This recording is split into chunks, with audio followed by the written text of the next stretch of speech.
Distinguished co-chairs, Mr. President of the General Assembly, Excellencies, ladies and gentlemen. I once again thank the government of France and the Kingdom of Saudi Arabia for organizing this international conference on the implementation of the two-state solution. Let's tell it straight. For decades, Middle East diplomacy has been far more process than peace. Words, speeches, declarations may not have much meaning to those on the ground. They have seen it before. They have heard it before. Meanwhile, destruction and annexation bulldoze ahead. The onus and obligation is on all of us to prove that this effort is something different. We know the central question for Middle East peace is implementation of the two-state solution, where two independent, sovereign, democratic states, Israel and Palestine, live side by side in peace and security. My central question to those who stand in the way is this: what is the alternative? A one-state reality where Palestinians are denied equal rights and forced to live under perpetual occupation and inequality? Or a one-state reality where Palestinians are expelled from their land? That is not peace. That is not justice. That is not in accordance with international law, and that is not acceptable. That will only increase the growing isolation of Israel on the global stage.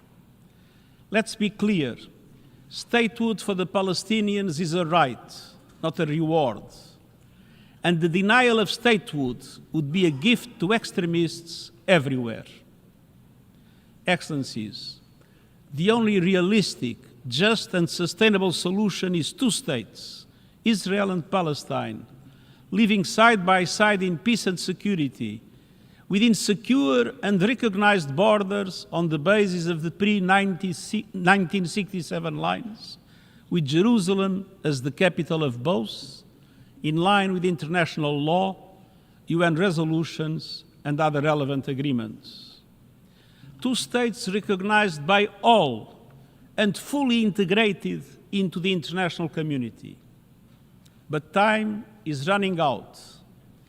With every passing day, trust is slipping, institutions are weakened, and hopes are dashed. That is why I implore the international community not only to keep the two-state solution alive, but to take the urgent, concrete, irreversible steps necessary to make it real.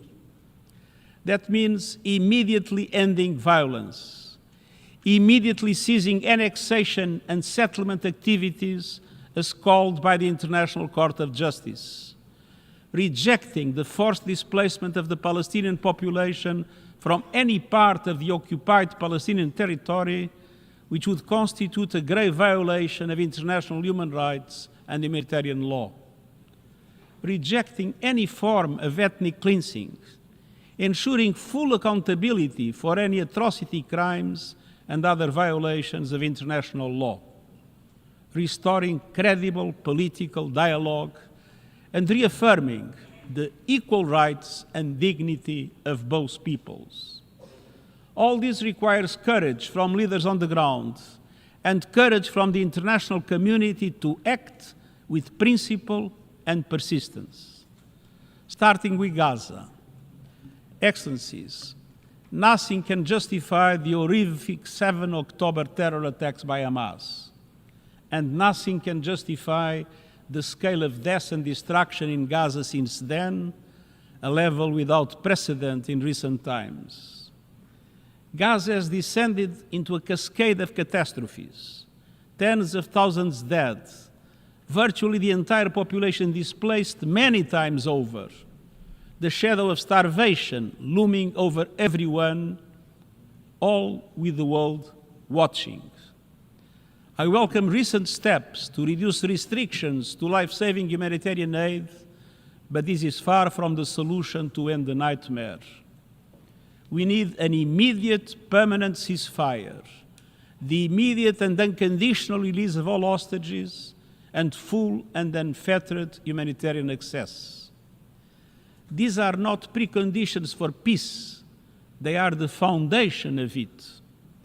And let's be equally clear. Beyond Gaza, the continued occupation of the occupied Palestinian territory, including East Jerusalem, is illegal. It must end. It is the law, reaffirmed by the International Court of Justice in its advisory opinion of July 2024, reaffirmed by this Assembly and rooted in international law. Excellencies, let us reject the false choice between Palestinian statehood and Israeli security. There is no security in occupation. Let us affirm Israel's legitimate security concerns must be addressed, and so must the legitimate rights of the Palestinian people. We must speak with one voice to condemn all acts of terror, to denounce all targeting of civilians and taking of hostages, to reject incitement to hatred and violence. And we must call on Israel to recommit clearly and unequivocally to the two-state solution and to cease all actions that undermine it. And we must support Palestinian unity around a peaceful, democratic, and inclusive vision of statehood.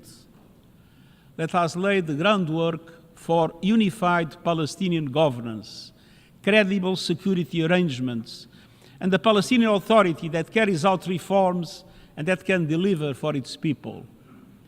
The Palestinian Authority has taken critical reform steps. I urge the international community to recognize when progress is made and to continue to support the Palestinian government in its reform agenda under incredibly challenging circumstances. Excellencies, this conflict cannot be managed. It must be resolved. We cannot wait for perfect conditions. We must create them. We cannot defer peace efforts until suffering becomes unbearable. We must act before it is too late. Excellencies, at its core, this is not only a political challenge, it is a matter of shared values and principles. The principle that all peoples are equal in rights, equal in dignity, and entitled to live free of fear. That no nation should live in permanent insecurity, and that no people should live under continued occupation. This is the promise of the United Nations Charter and international law. This is the call of conscience. Let us answer that call with clarity, courage, and conviction. Let us, at long last, choose the path of peace, not as a concept, but as a commitment, not as a dream, but as a reality, for Palestinians, for Israelis, for the people of the Middle East and the world. Thank you.